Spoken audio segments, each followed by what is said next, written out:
हाय नमस्कार दोस्तों। आज हम लोग देखेंगे बिहार पुलिस कांस्टेबल का जो भर्ती निकला हुआ है उस भर्ती के रिगार्डिंग फॉर्म भरने के लिए हमें कौन कौन से डॉक्यूमेंट की रिक्वायरमेंट होगी और इनकी क्राइटेरिया क्या क्या है, इसमें पोस्ट कितने हैं, कब तक हम फॉर्म भरेंगे, सारी डिटेल्स आपको हम इसमें बताएंगे। तो सबसे पहले देखते हैं दोस्तों इसका डेट। इसमें इम्पोर्टेंट डेट में बताया गया है आपको कि 18/3/2025 से आपका फॉर्म भरना स्टार्ट हो जाएगा और इसका अंतिम डेट 18/4/2025 तक दिया हुआ है। इसमें पेमेंट फी डेट बढ़ाया नहीं गया है, सेम डेट आपका है कि 18/4/2025 तक आप पेमेंट कर सकते हैं। इसमें फी के लिए कुछ देख लेते हैं कि एप्लीकेशन फी कितना इसमें लगेगा। इसमें दोस्तों जनरल ओबीसी ईडब्ल्यूएस के लिए 675 रुपया आपका लगेंगे और SC ST कैटेगरी वालों के लिए 180 रुपया। इसके बाद में एज लिमिट देख लेते हैं कि इसमें एज लिमिट आपका क्या है। इसमें एज लिमिट 18 से 25 वर्ष तक ही आपका है। देखिए यहाँ पर दिया हुआ है कि मिनिमम एज 18 वर्ष और मैक्सिमम एज 25 वर्ष तक आप फॉर्म फिल कर सकते हैं। इसमें और दोस्तों बता दें कि इसमें कैटेगरी वाइज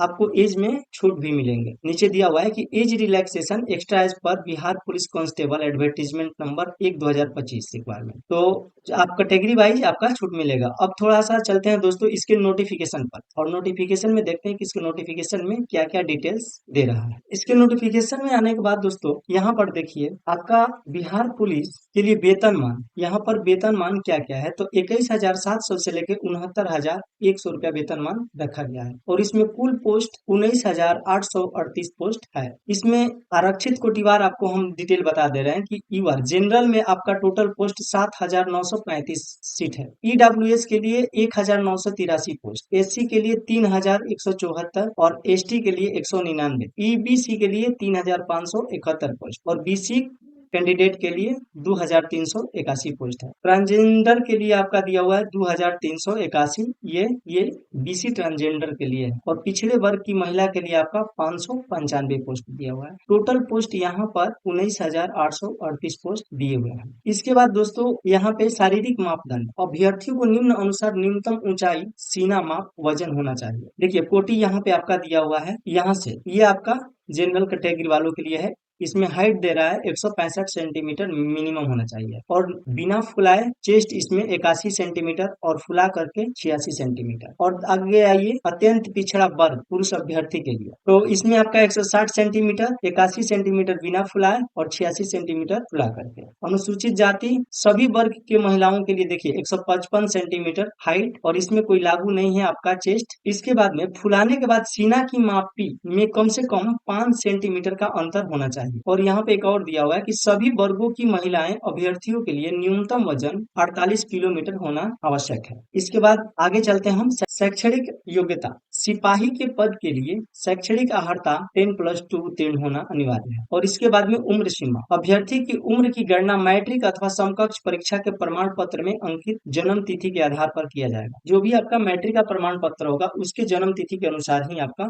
गणना इसका किया जाएगा। उसमें दिया हुआ है आपकी इसका एज 18 से 25 वर्ष तक होगा। जिसमें देखिए पिछड़ा वर्ग के लिए, अत्यंत पिछड़ा वर्ग कोटि पुरुष के लिए अधिकतम उम्र 2 वर्ष और न्यूनतम उम्र 18 वर्ष और अधिकतम उम्र 27 वर्ष, मतलब ओबीसी के लिए 2 वर्ष के लिए छूट मिलेंगे। और पिछड़ा वर्ग, अत्यंत पिछड़ा वर्ग महिलाओं के लिए आपका 3 वर्ष के लिए छूट मिलेगा। इसके बाद देखिए SC के लिए और ST के लिए आपका 5 वर्ष के लिए छूट मिलेंगे एज में। यहाँ पर दोस्तों आरक्षण के अनुसार आपको फॉर्म भरने के लिए कुछ डॉक्यूमेंट की रिक्वायरमेंट कर रहा है। जैसे कि देखिए जाति के आधार पर आरक्षण का लाभ बिहार के मूल निवासी अभ्यर्थियों को ही दे होगा। आवेदन में दिया गया अस्थायी पता ही आरक्षण के प्रयोजन के लिए अस्थायी निवासी अनुमान्य होगा। आरक्षण के लिए अभ्यर्थी को अस्थायी आवासीय प्रमाण पत्र प्रस्तुत करना अनिवार्य होगा। दोस्तों यहाँ पे आपको फॉर्म भरने के लिए आवासीय प्रमाण पत्र का जरूरत पड़ेगा। इसके बाद देखिए अनुसूचित जाति, यहाँ पे देखिए दोस्तों अनुसूचित जाति SC एवं ST आरक्षण कोटि के अभ्यर्थी को विहित प्रपत्र में जाति प्रमाण पत्र एवं अस्थायी निवास मूल प्रमाण पत्र, यहाँ दोस्तों SC और ST कैटेगरी वाले अभ्यर्थियों को जाति प्रमाण पत्र एवं अस्थायी निवास प्रमाण पत्र प्रस्तुत करना होगा। मतलब SC ST वाले के जाति और निवास प्रमाण पत्र दोनों की रिक्वायरमेंट हो रही है। इसके बाद आइए पिछड़ा वर्ग के लिए BC और EBC कोटि अभ्यर्थी को जाति प्रमाण पत्र एवं अस्थायी निवास प्रमाण पत्र के साथ साथ क्रीमी लेयर रहित प्रमाण पत्र प्रस्तुत करना होगा। अगर आप BC या EBC होंगे तो आपको जाति प्रमाण पत्र, निवास प्रमाण पत्र और NCL सर्टिफिकेट आपको देना होगा। ये आपको फॉर्म भरते समय जरूरत पड़ेगा। अगले स्टेप में दोस्तों हम यहाँ पे चयन के लिए परीक्षा संरचना के बारे में कुछ जान लेते हैं। तो यहाँ पे देखिए, सबसे पहले आपको लिखित परीक्षा का स्तर बिहार विद्यालय परीक्षा समिति के 10वीं कक्षा अथवा समकक्ष स्तर का होगा। यानी सबसे पहले आपको लिखित परीक्षा देना पड़ेगा। उसमें परीक्षा में आपका देखिए हिंदी, अंग्रेजी, गणित, सामाजिक विज्ञान, यहाँ पे इतिहास, भूगोल, नागरिक शास्त्र, अर्थशास्त्र और विज्ञान, भौतिकी, रसायन शास्त्र, प्राणी विज्ञान, वनस्पति विज्ञान और सामान्य ज्ञान एवं समसामयिक मामले से संबंधित वस्तुनिष्ठ प्रश्न आपको रहेंगे। दोस्तों इसमें लिखित परीक्षा में आपको 30% से कम अंक प्राप्त करने वाले अभ्यर्थी शारीरिक दक्षता परीक्षा के लिए असफल घोषित किए जाएंगे। दोस्तों इसमें लिखित परीक्षा में आपको कम से कम 100 नंबर के क्वेश्चन रहेंगे, उसमें आपको 30 नंबर लाना अनिवार्य है, तभी आप पीटी के लिए क्वालिफाई होंगे। और इसमें दोस्तों ये भी यहाँ पर मेंशन किया हुआ है कि लिखित परीक्षा में प्राप्त अंकों के आधार पर यथासंभव रिक्तियों के आरक्षण कोटिवार प्रत्येक कोटि के लिए 5 गुना अभ्यर्थी का चयन शारीरिक दक्षता परीक्षा हेतु किया जाएगा। दोस्तों यहाँ पे मान लीजिए कि 19,000 सीट दिया हुआ है, तो अगर आप पीटी में 30% से ज्यादा नंबर लाते हैं तो आपका सिलेक्ट होगा। और ये भी बोला गया है कि 19,000 जितना सीट है उसका 5 गुना।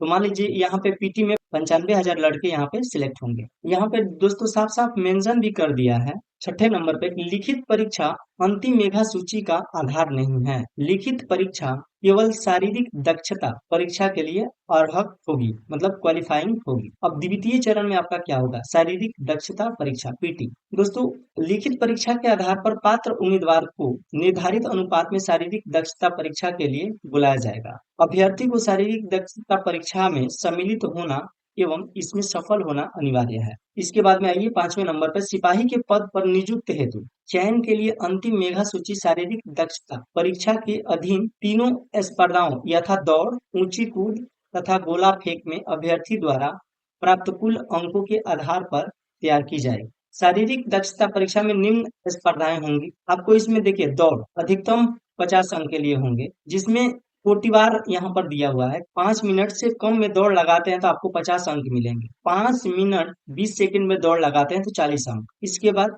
5 मिनट 20 सेकंड से अधिक लगाते हैं आपको तो 30 अंक दिए जाएंगे। 5 मिनट 40 सेकंड तो यहाँ पे बढ़ते जा रहा है, आपका समय बढ़ेगा, अंक आपका घटेगा। के लिए सभी कोटि की महिलाओं के लिए देखिए यहाँ पे 4 मिनट से कम। तो इसमें महिलाओं के लिए दोस्तों देखिए 1 किलोमीटर 5 मिनट में आपको दौड़ लगाना है, और पुरुष के लिए यहाँ पर 1.6 किलोमीटर 6 मिनट में आपको दौड़ लगाना है, यहाँ पर दिया हुआ है। और गोला फेंक के लिए डिटेल यहाँ पर दिया हुआ है दोस्तों। 16 फीट से 17 फीट गोला आप फेंकते हैं 9 अंक मिलेंगे।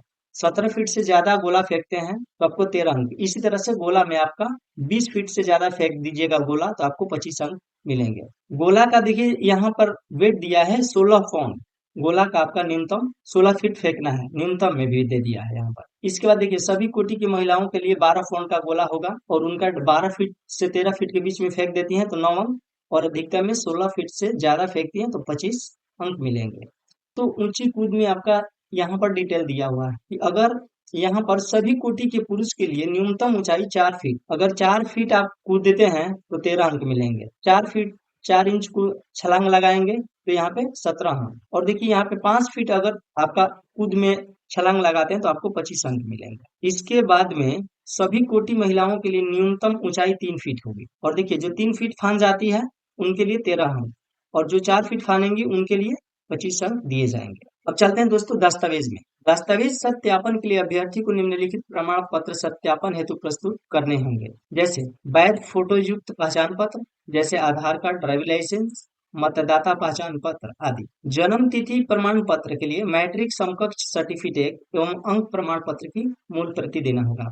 इसके बाद देखिए, इंटरमीडिएट या समकक्ष परीक्षा उत्तीर्ण प्रमाण पत्र, इंटर या समकक्ष परीक्षा अंक प्रमाण पत्र मार्कशीट। और देखिए, SC ST अनुसूचित जाति आरक्षण के अभ्यर्थियों के लिए क्या दिया हुआ है, समक्ष प्राधिकार द्वारा निर्गत जाति प्रमाण पत्र एवं अस्थायी आवास प्रमाण पत्र। इसके बाद में देखिए, BC और EBC के लिए दे रहा है आपका समक्ष प्राधिकार द्वारा निर्गत जाति प्रमाण पत्र एवं अस्थायी आवास प्रमाण पत्र एवं में आपका NCL भी। समकक्ष द्वारा सक्षम प्राधिकार द्वारा निर्गत क्रीमी लेयर रहित मतलब एनसीएल सर्टिफिकेट भी आपको देना होगा। और देखिए नोट में एक यहाँ पर भी दिया हुआ दोस्तों कि विगत 1 वर्षों से पूर्व का निर्गम क्रीमी लेयर रहित प्रमाण पत्र होने पर सामान्य प्रशासन विभाग बिहार सरकार के परिपत्र संख्या 15,440 दिनांक दिया हुआ है 5/12/2017 के अनुसार विहित प्रपत्र फॉर्म 18B में घोषणा पत्र भी संलग्न करना अनिवार्य होगा। इसका मतलब दोस्तों 1 साल से अगर अधिक आपका एनसीएल सर्टिफिकेट रहता है तो उसके लिए आपको